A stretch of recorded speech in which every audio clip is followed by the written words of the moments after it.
Greetings, fellow conquerors, and welcome back to Byzantium here in EU4. And one thing I failed to mention in the last episode is that we have a personal unit on Monarch Death because we have no heir, which means that we really want this new dynasty to happen. I think we will absolutely take the tax income boost from Bulgaria while they still exist. And we're just going to let the rebels do what they do. Let them install this new leader. I think they have to take the capital, is the thing, because I don't see them actually like making anything happen yet. Our new ships are ready though, so we're gonna congregate them here in this sea. So we have one that's not moving. Looks like he's already there. So yep, we'll congregate. Looks like 3, and here's so those ships are already trading. So we should have like a couple of new ones, right? Anyway, let's just have them trade in Constantinople, of course. We have a very small amount of trade power in this node actually, which is really interesting. But let's see, we've got any more ships in production? I thought we did, but apparently not. The production probably got canceled because our provinces got sieged. All right, we have managed to catch the army there. I wish we had like an island or something to take these troops to, because I don't want to fight these rebels. Our weaker general has died. We get a 1021. I am going to go ahead and roll a second one. We get a 205, which is neat, I guess, but not getting any shock pips kind of sucks. This is generally why I take offensive, just because you don't have to deal with it. Looks like they are going to begin sieging down the capital. This is fine. Alright, we're going to pick up our available mercenaries idea from administrative, but also get our national tax modifier bonus from the administrative reform. Yeah, see, our administrative reform is a relic of a bygone age. Amen. We need to overhaul it and make it ready for this new modern age. We need to start with taxation. Replacing the current system with paid government employees promoted on merit will yield us more money while not actually taxing the peasants any harder. That's the way you do it. Rome needs administrative reform. And that's why we picked administrative ideas, because we realized the mistakes of the past and we didn't want to repeat them. Alright, the rebels are getting closer to enforcing their demands. Once they take over Constantinople, it is definitely going to become a thing. Lithuania is having a peasants' war. Well, sucks to suck. The Ottomans are no longer considered a great power. We are actually almost a great power, just barely below Denmark at the moment, which is really cool. I'm really excited about that. Alright, we gained 50 military power, and the siege of Constantinople has been, lost, air quotes. And I think every month they should make progress towards enforcing their demands. Alright, we get military tech costs down, which could be helpful, but maybe not. It looks like the pretenders are 75% towards their rebels. The rebels may enforce their demands 21 months from now because they control the capital. Yep, that's fine. That's exactly what we want, actually. Yeah, we really want them to win.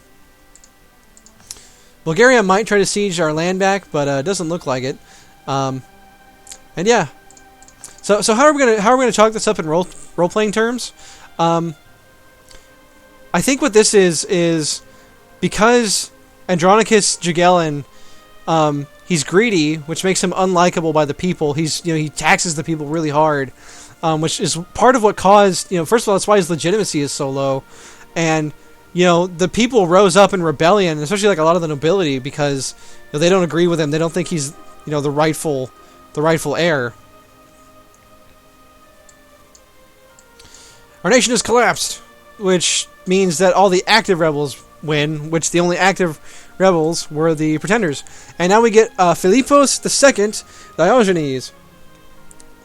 It's probably pronounced differently, but I like the way that sounds. Or Diogenes. Anyway, he's a 431, which is completely acceptable. We're a feudal monarchy. We already were a feudal monarchy, so nothing has changed. He's 21 years old. We have no heir. But we actually get a second pretender stack. And you know what? This is going to be hilarious, but what if we had Another group rise up. Who do these people want to install? Philemon the First Lascaris. Now, I would consider letting them win, but our country's already been ravaged by rebels once. Philippos is someone that people like. He's not much of a military-minded man, but that's okay, because, we're looking for more of an administrator, and that's perfectly acceptable. We are at our force limit of 24, and we're going to try to stop this rebellion. We are going to take a -3, though. Ugh, that's going to suck. We didn't take the river crossing because of our 5 maneuver general, I think, which is pretty good. So, upsides. And we'll go ahead and kill these rebels. Very well done. We can get 47 ducats or 10 prestige. We're going to go with the prestige on that one. And very soon we will be annexing Bulgaria.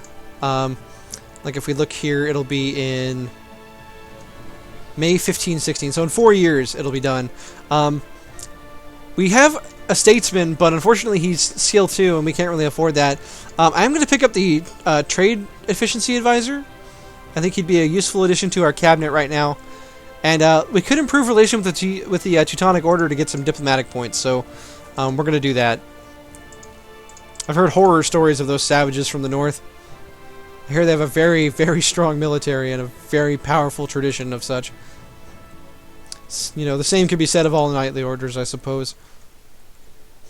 Even the little Knights of Rhodes right here, who are currently allied to Venice. There you go. Interestingly, Venice has allied England, which could have interesting ramifications for us should we decide to attack them, potentially with the help of the Austrians, although it does appear that they, are on their side. Now, whose dynasty would we want to be as our consort? I think we want to go with I think Trebizond is actually independent now. Can we afford that diplomatic slot? The answer is no. As much as I would like to remarry into the Komnenos dynasty. They're Muslim now. Oh no, Trebizond is Muslim now. We can no longer marry the Komnenos dynasty. Very sad. We may have to save them at some other point from, that fate. But I'm saying this in character, by the way, before any of you start writing any comments. We already do have royal ties with the Hungarians. We do not have one with the Austrians. The last Habsburg queen that we had was actually pretty good. So honestly, I'm thinking of remarrying them, if I can, speak English. I mean, ideally, you would do a Byzantium run in Latin, but I don't speak it, so I apologize for, ruining the immersion for a lot of you, I'm sure. Alright, we've gotten a royal marriage with the Austrians. We're not going to remarry the Serbians, and honestly, I think now is the time to break the alliance. I think now is the time.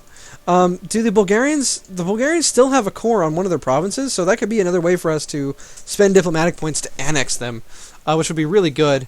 I don't know, would anyone join us in this war?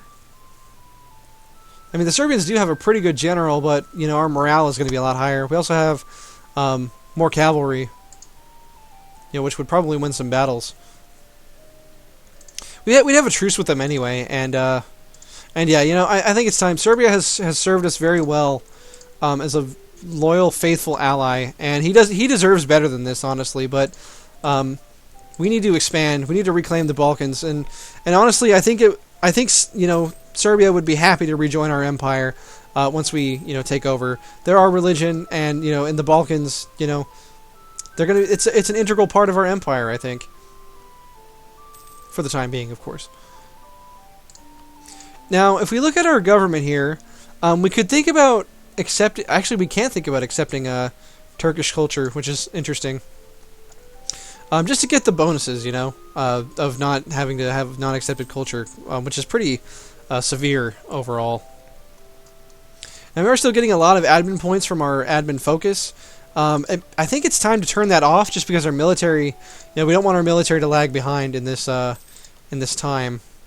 And hey, we have become a great power. That's right. New abilities have become available for us. And we'll start getting free power projection. Yeah, we get 10 power projection from being the 8th ranked. It's really cool.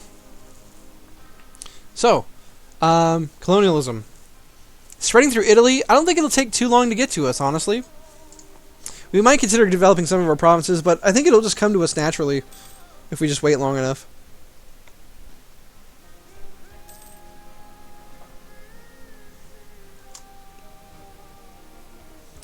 We are losing our great power status to probably to Denmark, but that's okay. And yeah, we do have a 5-year truce with Serbia. Unfortunate, but our truce with the Ottomans ends in 1521, so quite a ways away, actually. Having an extra diplomat right now would be quite useful. But I think actually we're going to build a barracks, get some manpower, and actually, ironically, Hudavendigar would be a better province than Constantinople for this, so yeah, we're going to build a barracks there and get some, get like almost 1,000 more manpower, which is pretty significant. You know, that's like another regiment that you can support. It doesn't raise our force limit, but like, I mean, like, you know, another 1,000 men you can lose is pretty great.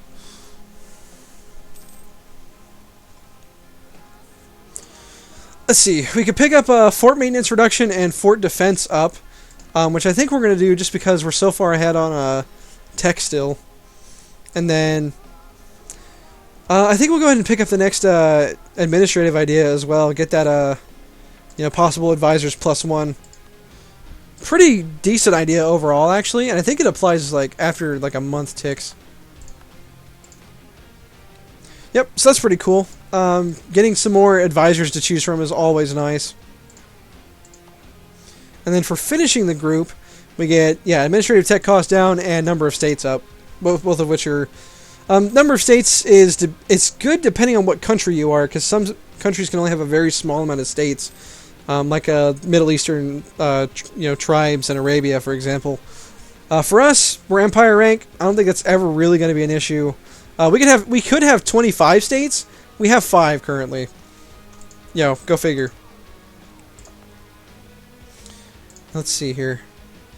Making Aden into a state would actually net us money, so I think we're gonna go ahead and do that. I think we'll lose 100 diplo power from this event, from the sweating sickness through Constantinople. We have another plague, but you know what? This is new. This is new Byzantium, and we no longer have to worry about the horrors of plagues. We are past those times. We are a much stronger, more resilient nation than ever. Our resolve has been tested, and we have come through the flames, reforged, and triumphant. Oh, it wants us to improve relations with Serbia. As much as I would like to, I don't think, you know, we're planning on attacking them, probably, so, you know, rather unfortunate.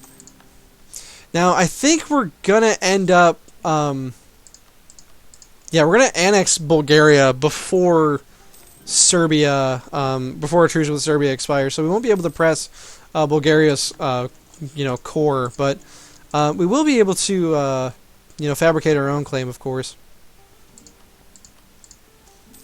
And of course, we're going to start fabricating more claims on the Ottomans as well. Now, one thing we were thinking about is getting a claim on Kandar, allying the Mamluks, and then going to war with them. And honestly, that seems like it would be like the next ideal move. Now that we've dealt with all these rebels. So let's see. Is there anyone I don't really care for at the moment? You know, I'll actually leave Serbia alone for the time being. You know, out of grace, of course, and goodwill. And let's see. Let's fabricate a claim on Ankara. Go ahead and get that squared away. Let's see. We could use more soldiers. You know, you're not wrong. That'll give us 50 more military power. All right. We accord another province. Should get us decent more, you know, another chunk of money. I mean, hey, you know, we're making 3 ducats a month despite having 3 advisors, so, you know, we're in a really good position right now. The Ottomans have the gall to claim Achaia for their own. I mean, I can't exactly blame them at this point for wanting to kill us dead, but, you know, these things happen. See, we could lose 0.5 inflation, which is already going down because we have a second Master of Mint. No, we're going to gain Patriarch Authority. We're at 30% now, which is pretty good. Unfortunately, our religious unity is like plummeting. We really need to annex Bulgaria and get that religious unity back. Actually, raises the question: do we have? We do actually have a Inquisitor available. I'm gonna hire him immediately because we want to convert some of these provinces. And wow, but we just do not have a very good baseline for converting provinces. As a result of this, I'm actually going to raise our stability by at least 1 point so that we can get a little bit more missionary strength, convert some of these provinces because they're very difficult to convert. That being said, if we look at reestablish the theme system, what all does this do? Gives a total of 11 development in Constantinople for free, and I think it renames all of the restores all the Greek names for Turkish provinces. Okay, so it doesn't change the culture or religion. We're still going to have to manually do that. So, the sooner the better, especially with our religious unity, what it is. We'll go and raise stability. And that should help convert some of these provinces. Still going to be very, very slow conversion, but the Mamluks have attacked the Ottomans. Wow! There you go. Oh, we're in a good position here. In the next episode, Bulgaria is going to be annexed, and we're potentially going to be attacking Kandar, Karaman, and Dulkadir, as well as potentially Wallachia or Serbia. We've got plenty of places to expand, and we're going to do that, exactly. Plus, our truce with the Ottomans is up in 5 years as well, so even more stuff to think about. And, things are just going great. So thank you for joining me, my fellow Romans, as we continue to expand our glorious empire once again, and I'll see you guys on the next one.